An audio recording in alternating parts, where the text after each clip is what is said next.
Hey everyone, my name is Matt. Welcome to my backyard. This time we're going to be slicing up this little thing on my homemade bandsaw mill. So this should be a fun one. So a viewer actually dropped this off. He is somewhat inspired by me, and he built a log trailer similar to mine, or I guess he modified an existing trailer and put an arch on it similar to mine and picked up this guy. At this point, he is using a chainsaw mill, and this is a little too big for it, but he still didn't want it to go to waste, so he picked it up and figured he would figure out what to do with it afterwards. I've been there. So about a month ago, he dropped this thing off, and we winched it off his trailer, and a lot of people asked me when I was building my trailer why I wanted a steel deck so badly. Well, this is a wood deck trailer, and it was not fun to try and get this thing off because there's just too much friction. So this is a very goofy log with all the crotches on here. There are several crotches on here. It makes the log a really weird shape. So as always, let's first take a walk around, take a look at the log, and talk a little bit about sawing strategy.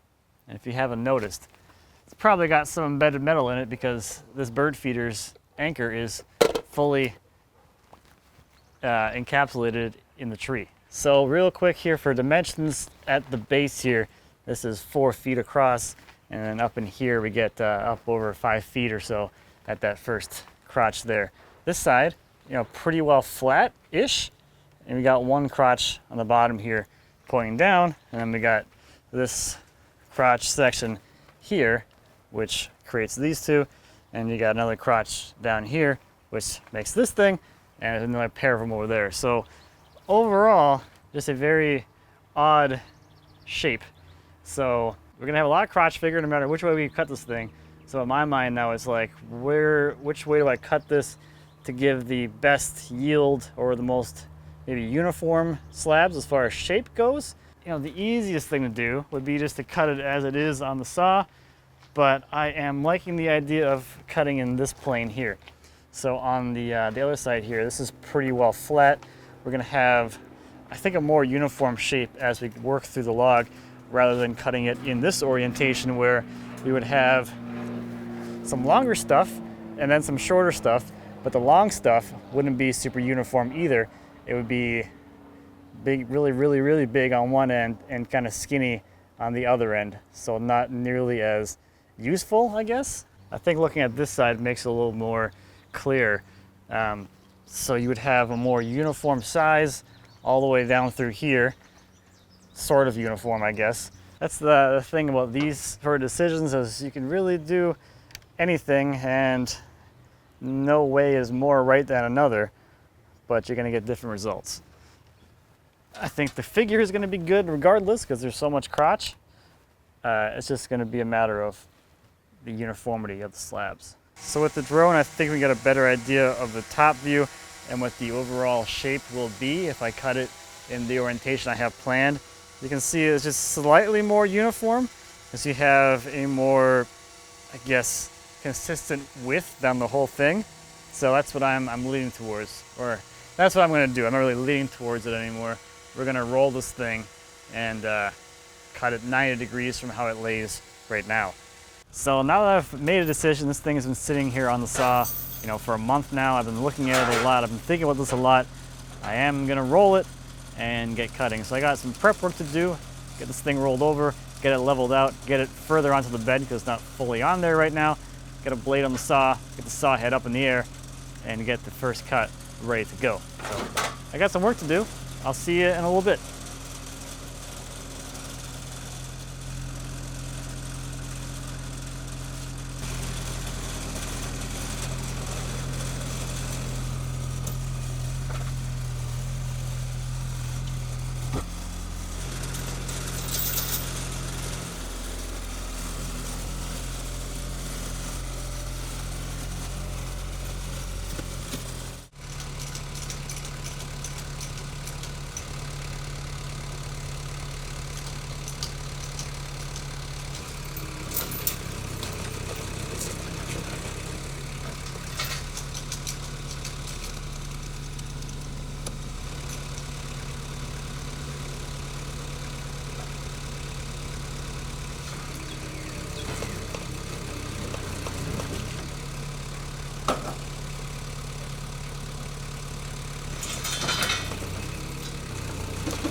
Okay, I got this thing rolled and positioned, and this is going to be kind of an interesting one because the ideal stacking shape for this is exactly this orientation, which means that I can't take slabs one at a time as I go and put them into the stack.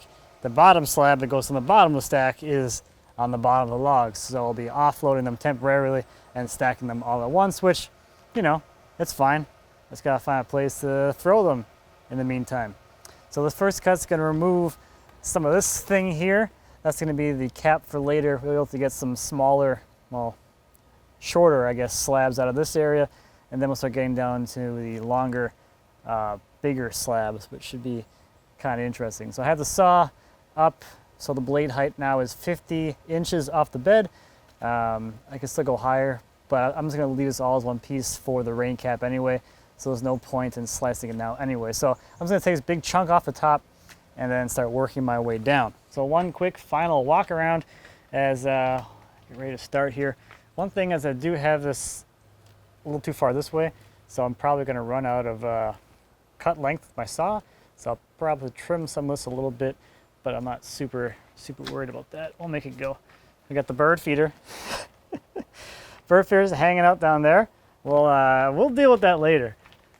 I'm gonna have to keep that and put that up somewhere in the yard. And then here's what over here looks like. Around the back. So I'm all ready to go, I think. Seems like it's very stable, mostly because this limb is wedged between these two bunks, so it's not gonna roll that way anymore, and it is ridiculously heavy. It has to be waterlogged because this log should not feel as heavy as it does.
So I think I'll take a better look at all these once they're back on the stack and I shuffle them. I'll probably take them off in as much as the little baby skid loader can carry, but we can take a look at this guy while it's right here, because this is a lot more convenient than showing the camera when this thing is 6 feet, 7 feet up in the air. This is pretty cool. There's some pretty interesting zigzaggy grain in here.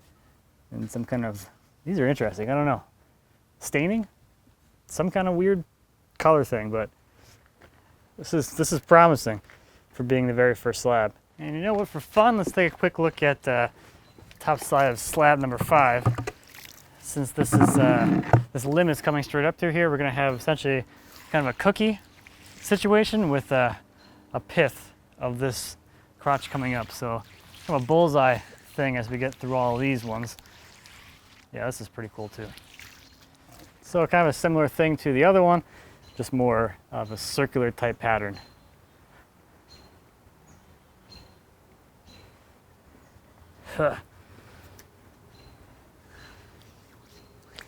I've got Jarrod here from Second Life Designs today. He's here to pick up my old trailer. Hello.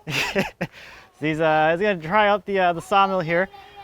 So far, most of these cuts have been 8-9 quarter-ish. Looking like one more cut at that thickness will get me down into kind of the full width area, and then I'll start going to probably 10 quarter or so, since this thing is so big and wide. So that's just gonna be back to sawing for now, and we'll take a look at some slabs.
Okay, so next we're going to move some of these slabs out of the way because we're running out of cut depth, and you know, since these are going to be stacked anyway, again, keep the number of things moving to a minimum.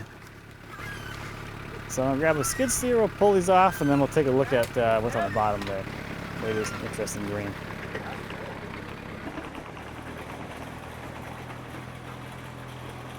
All right, take a quick look at what we're at so far with a little water. Do you want to do the honors? I would love to. All right, here you go. That's the custom 100% official water toss bucket. Which way are we going here? Towards the camera. Towards the camera. All right. Let's see if you got the skills. Oh, that's cool. That is awesome looking. I Yeah, think I did pretty good on that. that was a pretty solid toss. I think that's pretty good. You know, you got a good amount of momentum going forward there. That's a dash, a splash. So we got that big limb there, again, that was coming up this way, and that creates some nice circular kind of grain pattern. So essentially a big cookie in the middle of some other grain. Is that figure is a sawdust? A little bit of both. So a little bit of curl over there, and then coming up here, we're getting into this limb and this crotch as well. But check that out. That's some cool grain. Very cool. Bark pocket. Cool. Let's pull a couple more off and take another look. Okay, here we go. Yeah. Huh? Yeah. That's some crazy color. Very red, gray, and this one's really cool. You want to give us a few width measurements there? Our lower crotch here, 54, 55 inches. Here down to 46. This wide part of the crotch. Right now we're at 58 and a half. It's pretty wide. Very wide.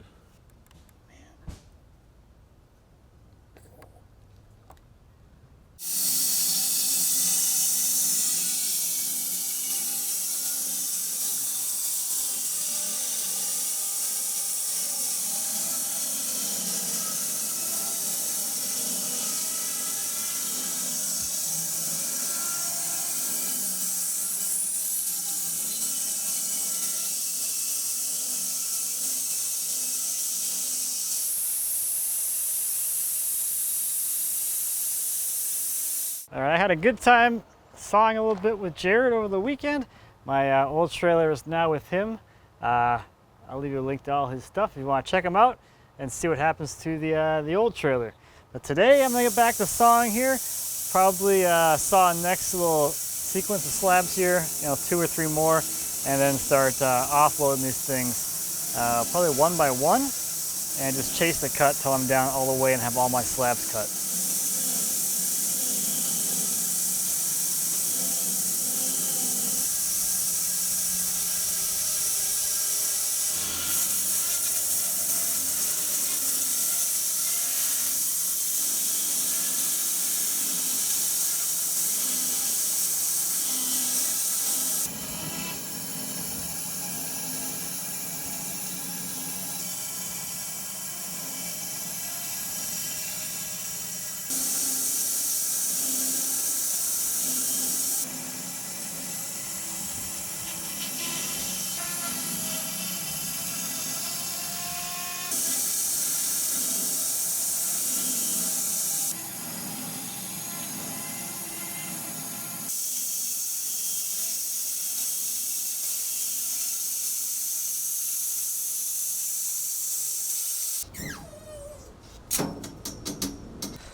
You can see this has a ring shake right here, and as they're coming out here, that is actually releasing and opening up.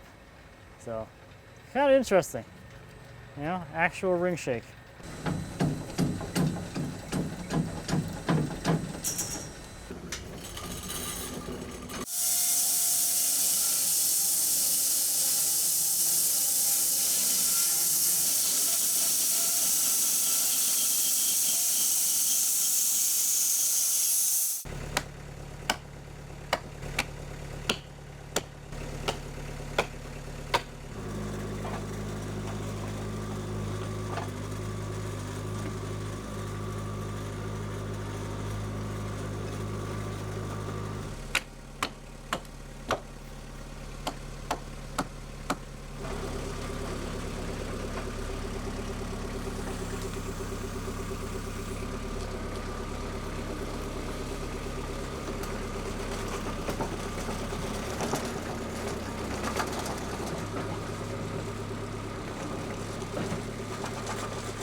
So before I move this guy out of the way, I want to take a quick look at it because it's looking like it's going to be pretty darn awesome.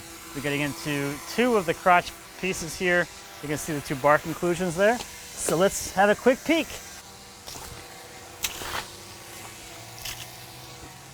Oh, that's cool. Getting some of the compression figure up here from the crotch. There's little bands of figure in the middle here. Ah, that's a big piece of wood. Let me just start with this real quick. So we're at 4 feet down here. This is 5.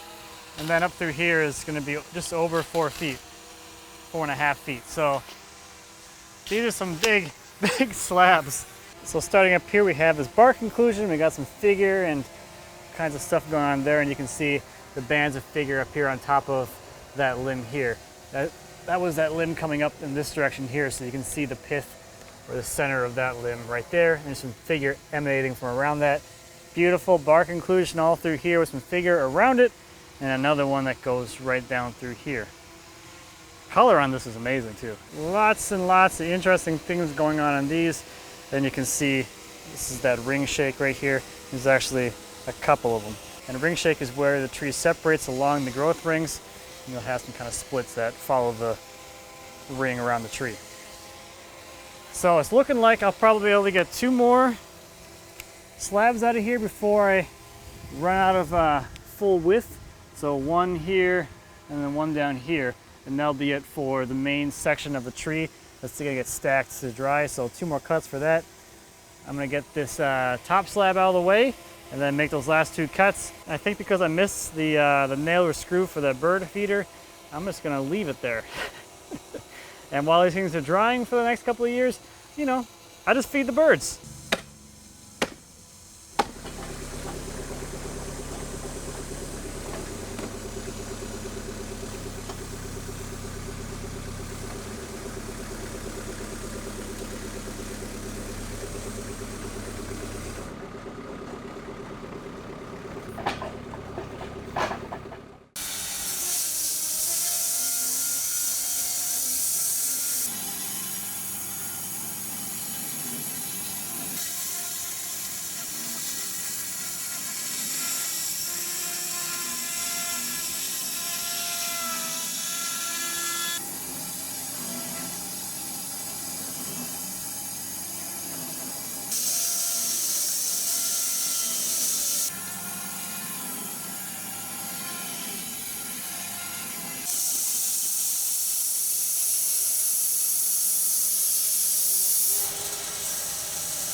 That's pretty good, 15 slabs to get stacked.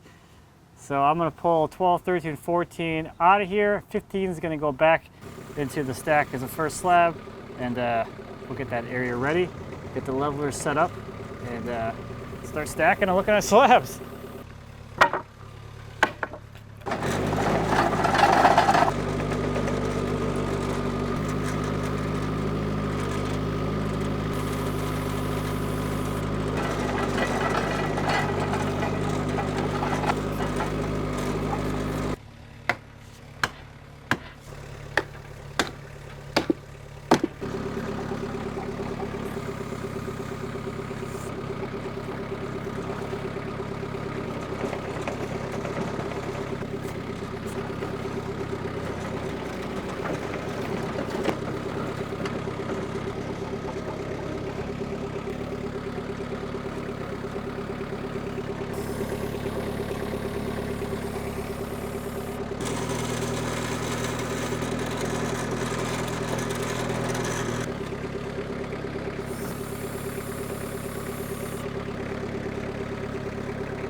So I'm getting set up back here behind this other log. I have these 4 levelers already installed from the log that used to be here. Here's a flashback to that. Those ones haven't moved at all. I get that question quite a bit. There's no settling on those, so I can reuse those 4. I'm adding 1 more here, and that will allow me to get that 10-foot log in this spot. So apparently I am using all my 4-foot levelers elsewhere. So I have a 32 and a 18, or where his little tiny one is, 12 or something. Use both of these together to make up this side. I also, I'm out of half blocks. So I have a broken block and a block turned sideways. Not nearly as nice and uniform as the rest of the stacks. And no, nothing has rusted out here. I love those comments. All these levelers, all those threads are gonna be rusted and seized up. No.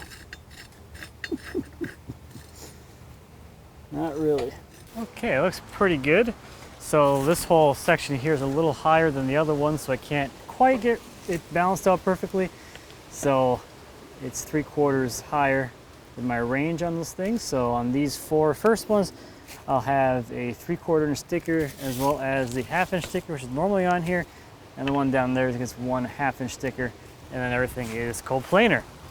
Pop the string out of here, and we can drop the first slab in place.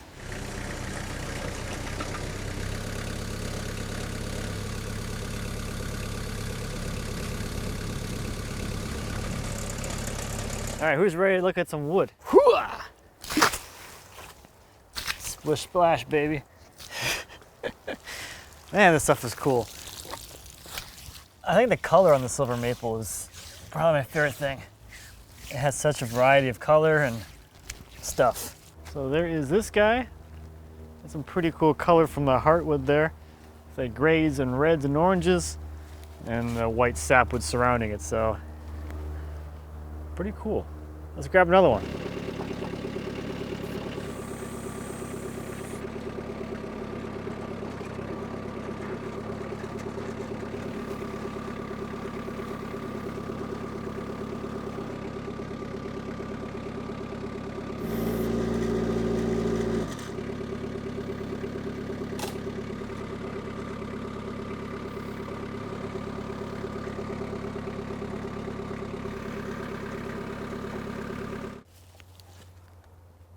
Oh.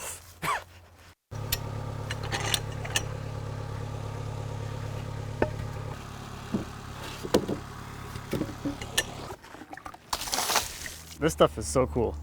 You're getting some bark inclusions from those crotches, figure around those of course, but I just love the color of this stuff.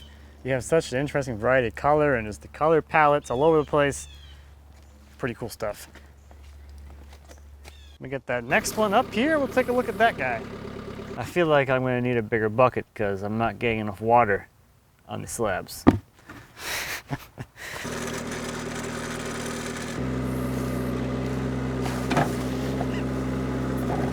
I'm not going to do that every time, but I think that's like 10 or 12 buckets that I normally toss. Oh, this stuff is cool. All right, so we got some more bark inclusion going on down here with some figure around it. And just, I love the grain pattern in this. It's just so interesting and unique. Very, very cool.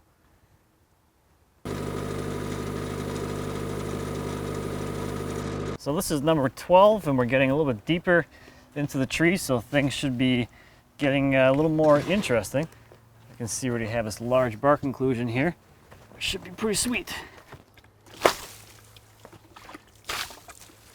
So down here we got a few little bands of figure, but I just love this like undulating grain and the color and the stuff.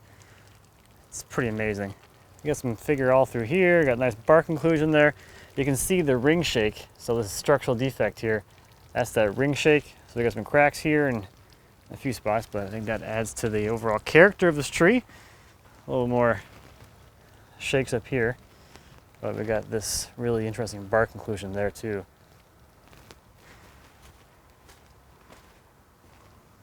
Oh, oh, so good. You can see a few bands of figure through here. Ooh, oh, oh. I think we saw that one already. It's number 11, but we'll take a look at it again.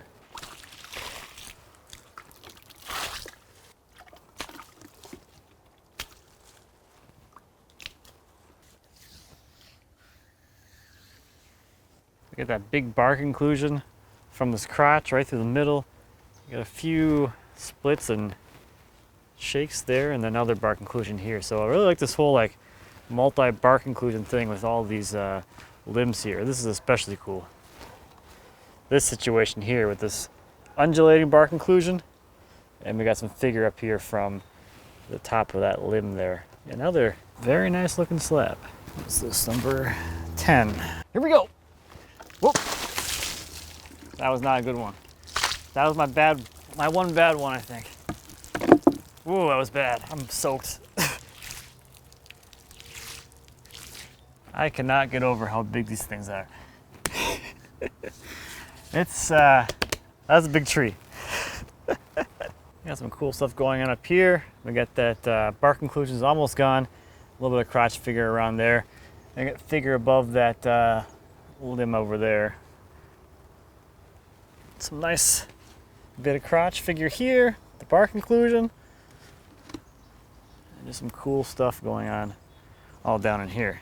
Here's hopefully a better view of the whole thing.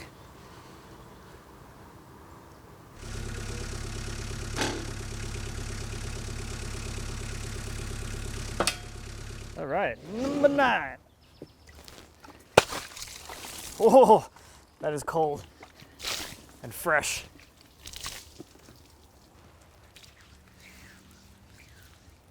So this is probably the last of the, I guess the bigger ones. Things are gonna start getting narrower now.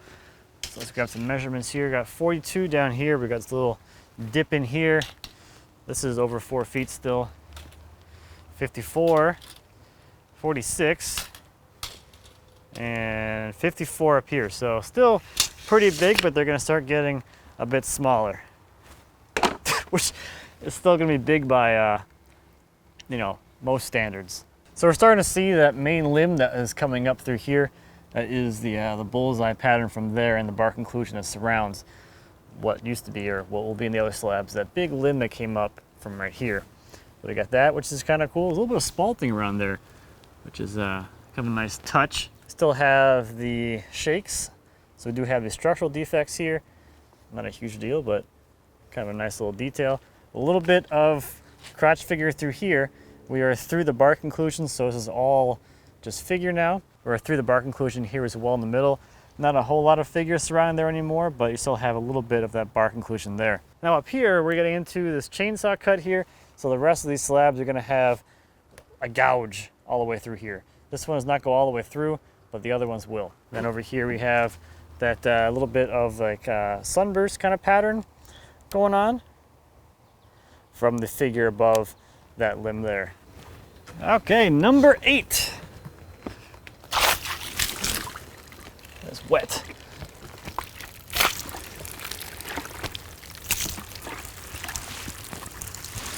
So this one has that great bark inclusion in the middle there. We're starting to get into that bullseye effect from the big limb, and just a lot of really cool, interesting color and grain. A little bit of crotch figure going on right there. It's a tiny little bit up there.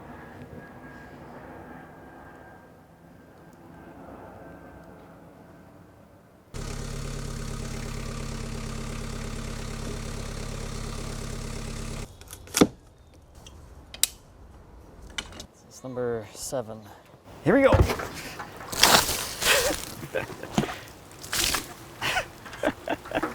So now we're getting into some interesting bark inclusions and things here. As this bark inclusion gets bigger and we start to expose more of this limb here, they're going to get a little bit more delicate through here as we progress through the slabs. A little bit of figure around the outside still here from the other limb. We got a bullseye here from the big limb we're passing through, and we got some more bark inclusion up here with potentially some more figure on either side. So the stack is getting a little bit tall, making it difficult to get a good look at these slabs. So I think for the next ones, we'll take a look at them at ground level before I throw them up onto the stack. I think these next couple of them are going to be pretty fragile with this bark inclusion getting bigger.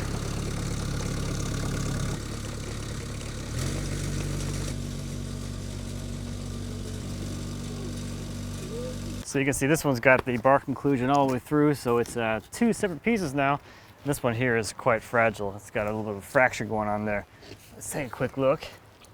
I think we might have looked at that smaller one already, but you got some cool bullseye things going on. Good color. There's a little closer look at these. This is 5, and the other one is 6. So we got that kind of cookie thing going on with the bullseye from the big limb. Here's what this guy looks like. A little bit of connective meat still there. And we go up into the little bits of the other limbs that are up there. So these are going to be like cookies, essentially, because these are that big limb that was coming out vertically. So we've captured the pith from it. So these would behave a lot like cookies. I expect these to continue to crack a little bit. But kind of fun coffee table size. These are like 4 feet or so long and 2 feet wide. A cool look.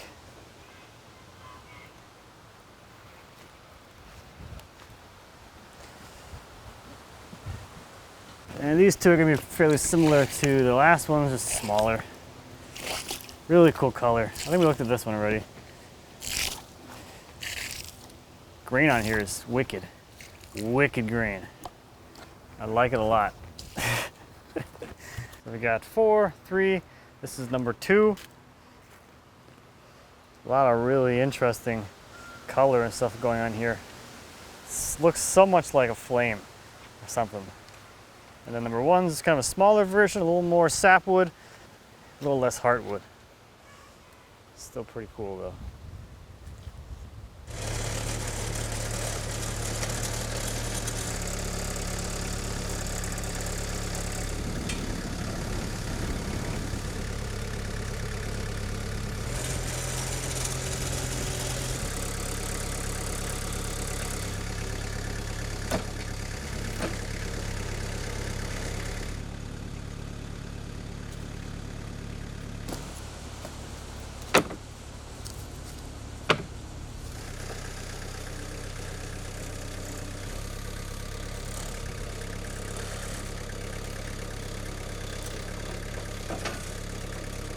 So that's going to leave me with this chunk here. It's still on sawmill. I'll be able to pull some smaller slabs out of this, either some narrow slabs or things I can cut up into smaller stuff like guitar bodies or things like that. So this log is a lot heavier than it should be. So normally I just flip this thing over and just keep cutting, but it is in the same position. I ran the blade over it and it hasn't rolled at all. So it's still in the same place. If I'm making a cut now, it'll be a consistent thickness. So I think what I'll do is pull a piece of 8/4 off the top. That'll lighten it up a little bit, and I'll be able to flip it over and continue cutting from there, make some smaller slabs, and get a little more yield out of this bottom chunk. It also still feels really stable. It's not like it's gonna slide around, at least it doesn't feel that way. So I think it's just the weight on this thing is just so much greater than a tree like this should be. It's bizarre.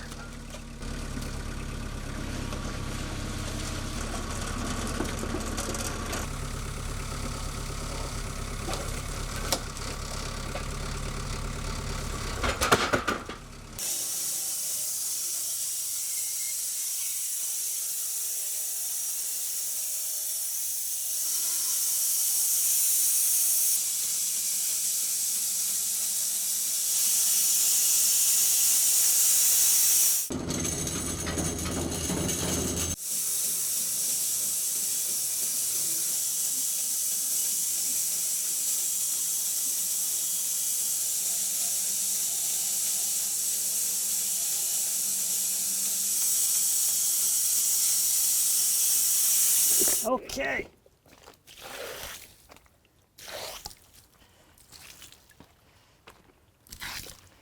Ooh. Again, kind of a fun color and grain in this one. Oh, again, very similar to the other ones.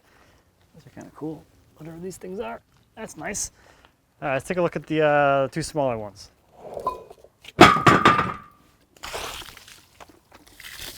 So these are pretty cool. They have this fun hint of heartwood kind of flaring up in here, and then you got a lot of just standard sapwood on this one. This one's got this bark inclusion, which has a little bit of figure around it, And these are wide enough for a guitar body, so you can get something interesting out of this section here and that section there too. So yeah, won't go to waste.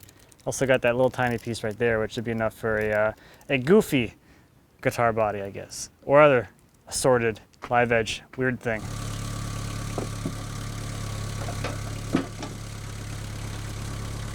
So I think this thing now takes the title as the biggest log that I've ever sawn on the sawmill. This thing is pretty massive, and with all the crotches and limbs on here, it's exceptionally ridiculous and goofy shaped. I'm also really surprised that there was no other embedded metal in the tree. You kind of figure when you find a log that has a bird feeder attached to it that things have been hung from it over the years, but apparently that's the only thing, which is kind of surprising. So even if there's a bird feeder hanging from it, it's not a indication that it's full of metal. So there's that, I guess. So that's gonna do it for this one. This guy's gonna sit out here and dry for probably a couple of years. So thank you as always for watching. I greatly appreciate it. If you have any questions or comments on the sawmill or anything back in the shop, please feel free to leave me a comment. I'd be happy to answer any questions you might have. And until next time, happy woodworking.